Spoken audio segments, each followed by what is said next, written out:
Welcome to the Jill on Money Show. It's Friday, November 14th, and we are here trying to help you make smart financial decisions. And, we've already talked about this in the last week or so. I just think it is going to be a very weird time when everybody goes to file their taxes next year, realizing that they could have done so many wonderful things to take advantage of changes in the tax rules. And then you're going to be in April and you're going to be like, oh, why didn't I listen to Jill back in November? So listen up. There are a lot of things that have changed in the tax code, and some of them actually apply to this year. Some of them apply to next year. And so if you want to get a jump on your year-end tax and financial planning, you should be a subscriber to Jill on Money Live.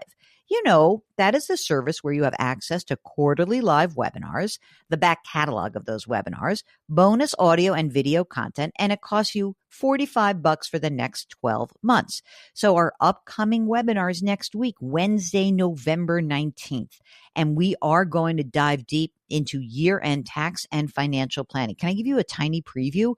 One of the things that's changing is the way that charitable contributions are treated.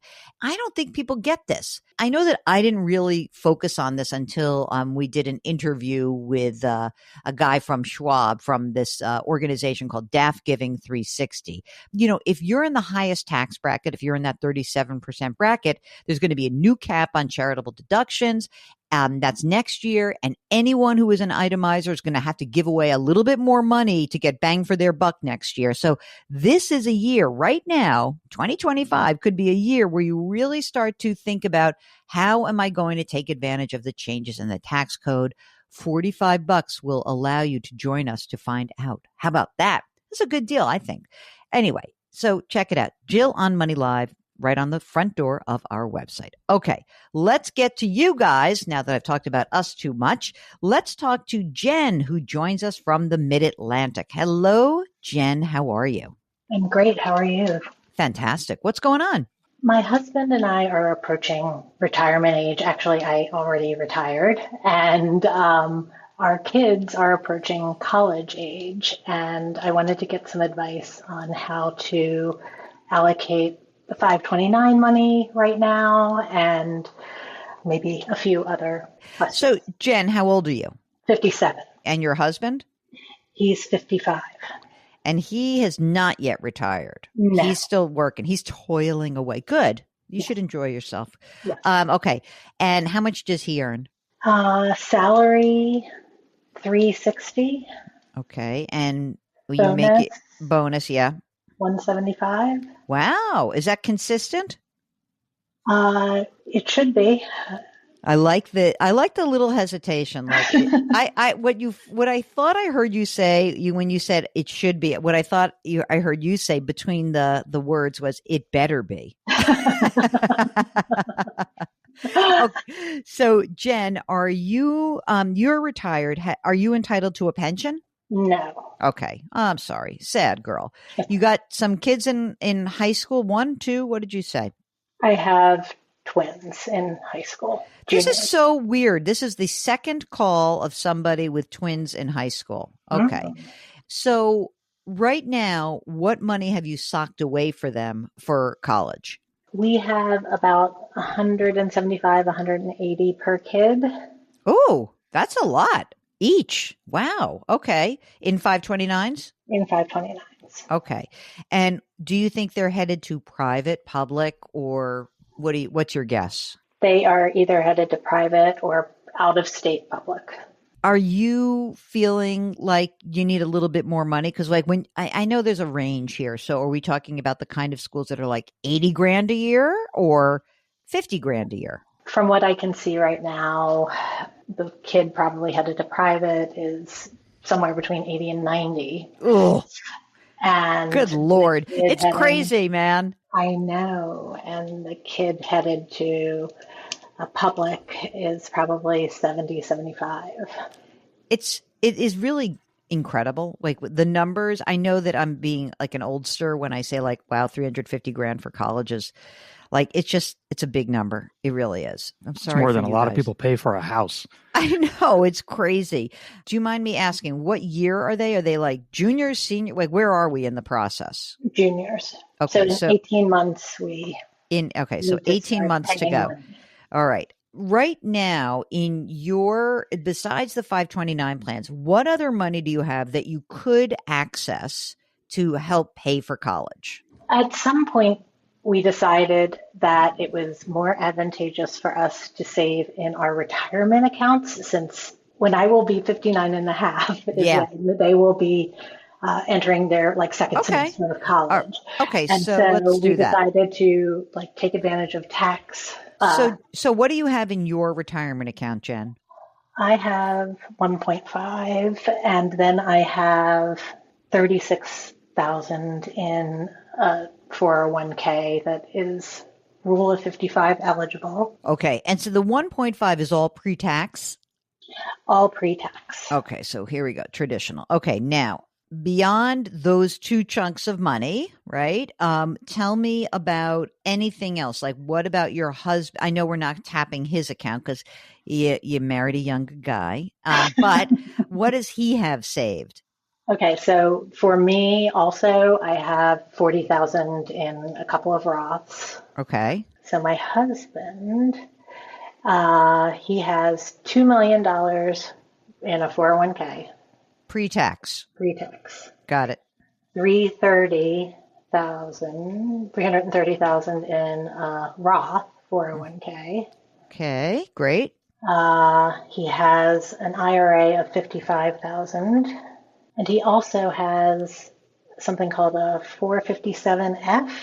Yep. That currently has 60,000 in it, but we should be getting another $60,000 every year-ish until he retires.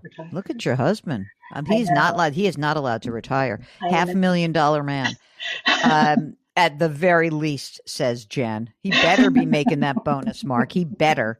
So you got a ton of money socked away. This is great. How about safe money, boring in the bank kind of money? See, this is where we missed the boat, I think. We didn't understand to really put any money away anywhere else. Okay. All right. You didn't miss the boat. It's fine. Don't worry. You guys have saved a ton of money. Yeah. We have maybe $50,000 in. Okay. I don't see how you can say we missed the boat when you've got $3.5 million saved. Truly. You're doing great. Are you going to have any sort of income at all? Are you going to go back and do a little something? You're young, you're, rocking and rolling in your life, or you're I got to deal with these damn kids until they get ready. What's your view on this? Yeah, I was working and it was a lot of stress. So now I'm, just trying to get the kids launched into college. Fair enough. And then trying to enjoy life. There's nothing wrong with that. How about a house? You got one of those? Yes. How much is it worth? $2 million. Wow.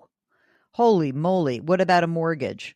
I have a big one of those too. Okay. 925. 925. And what is the mortgage interest rate?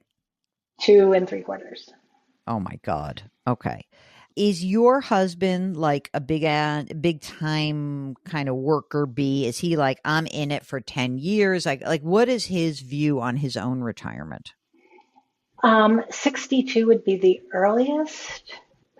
He took on a new role recently, and some days he comes home really energized, and some days he comes home saying, "I'm not sure how much longer I can do." Not in the short term, but yeah. I don't. 10 retirement sounds good. Yeah, 10 seems like a long time, many years, and he will not be entitled to a pension, right? He has a small pension. It's about $33,000 annually.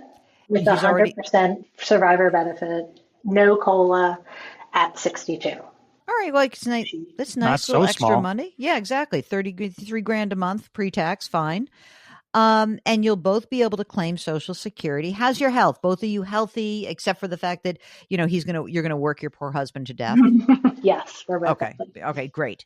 Any other people that you guys have to take care of besides the twins? Do you have parents who are aging, or is anything on your radar that we should be aware of? I think we're pretty good on Great. that front. So now we're in this situation where, you have all this money coming in. I know you decided to step back and retire, but how are you feeling if you just forgetting about the bonus for a second, that 360 base that he has, can you guys live on that? We probably could. If you had to. Yeah. Okay. So I'm like right now we spend a lot of money. Yeah, because these two kids are eating you out of house and home. Right. That's why. But then also when we retire, I feel like I think we saved pretty well, and I think we can live pretty well. So what are you spending now? Like if you look at your spending today, let's not presume you spend less, but your expenses are what right now? I wrote down 23,000 a month.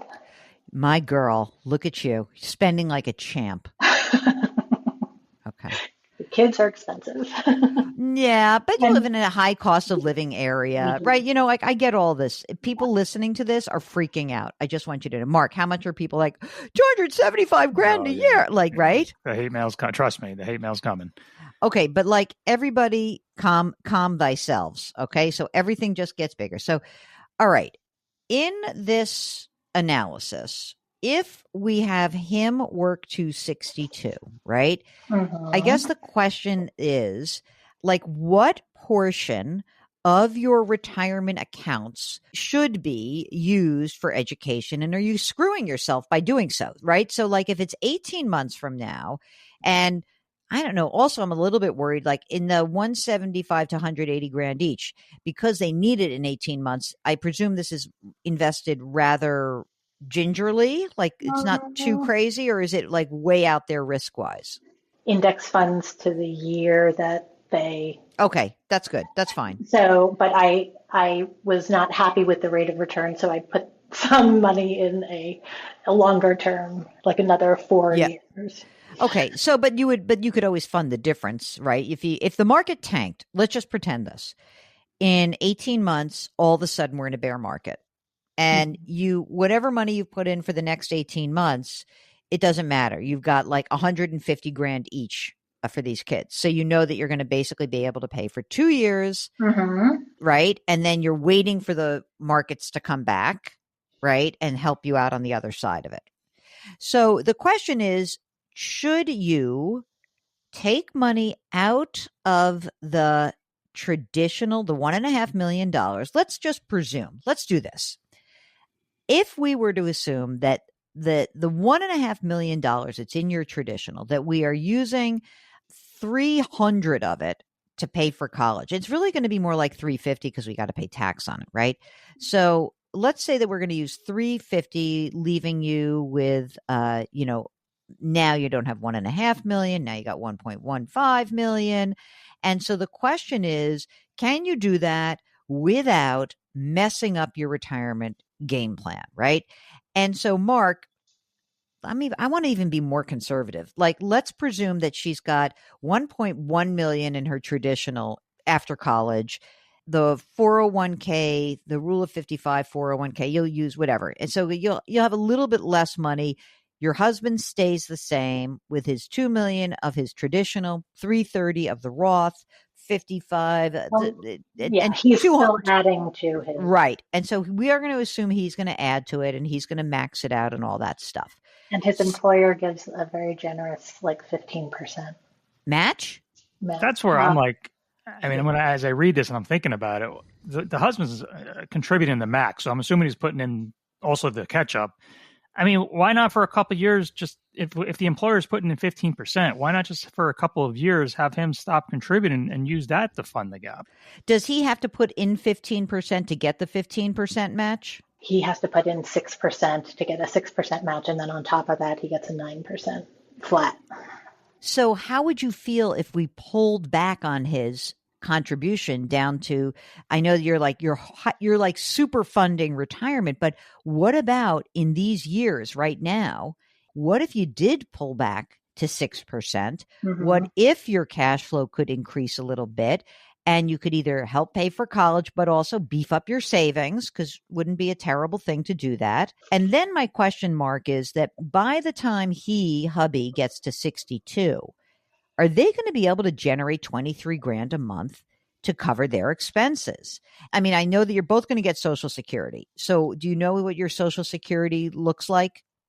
At 70, my husband's would be about 4,800 I think, and mine would be around 2,800.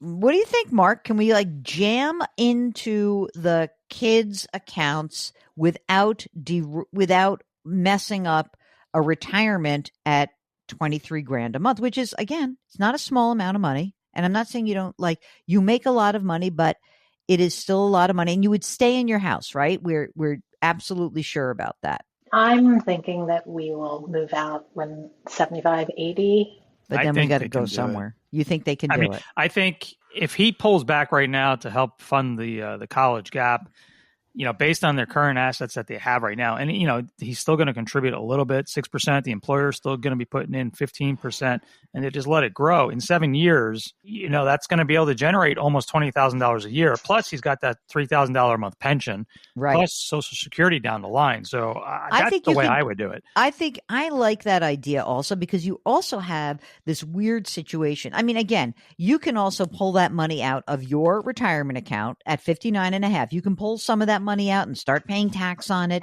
but you don't have to pull it all out at once, and you can help them with school, and you can go through the process. It's almost like if you are more methodical about it, like you reduce his contribution, you pull down money as you need it, but you don't make these big sweeping changes, right? You should be okay. And we also have to kind of see, like, well, where are they going to land, right? And I think that if this all works out the way we think, and again, you're going to test it all the time, it should be fine. Okay. It really should be fine. And I'm not even like, I know there's $1 million of equity in your house. Okay. I am not even going to presume you do anything with that. I'm going to presume that $1 million is either going to be, equity that just keeps building up and getting bigger, but I'm not even going to presume a downsize, because you'll go somewhere and you're going to spend money. You live in and we don't know where the kids are going to end up. So this is all like, these are all questionable, moves that you can make. But I think you guys have done a great job of saving and giving your husband's employer's generosity. By the way, he better hug on to that job as much as possible, right? Don't lose that job. But I think you guys can do this. I really do. So I should just keep the money where it is in the 529s and. Yep. I think okay. The 529s, I would take the first year of tuition. I would have that in a stable value fund.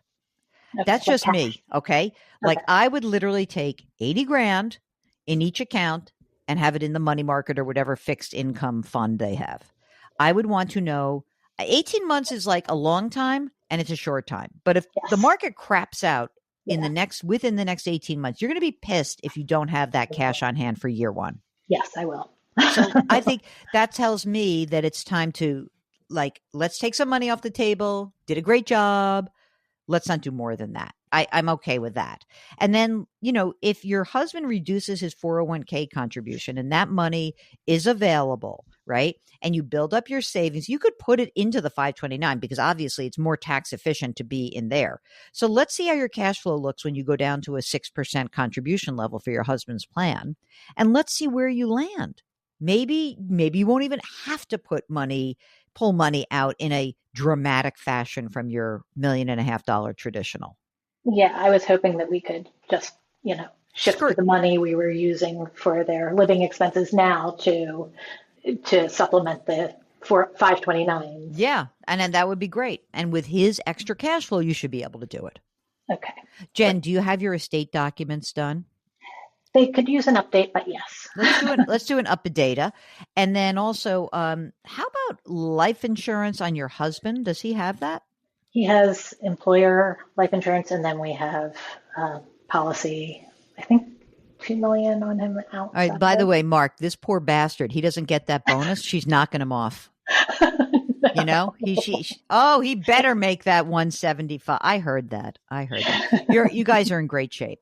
No hate mail, gang. Just reduce the numbers by one digit. No hate mail. We're going through these. It's so funny when people send hate mail. It's like, if you chose to be a teacher, of course, you're not going to have millions and millions of dollars building up in these accounts, but you're going to have a pension. And of course, if you've made different decisions in your life, you're not going to make as much. It's okay. Not everybody is motivated just by having money. and they have lifestyles and they have their spending. I don't even want Mark, I promise you I will go to the grave never revealing on this show how much we spend per month. People feel like just because people have money, there's absolutely no need for them to call into us and have advice when they already know that they can do what they want to do. No, they don't. They don't know. And everybody just because you have money doesn't mean you have, insecurities. That's right. I was just going to say, we're all emotional beings, okay? That's why this show exists. If this was all just a math equation, nobody would need you and me to walk through it with them.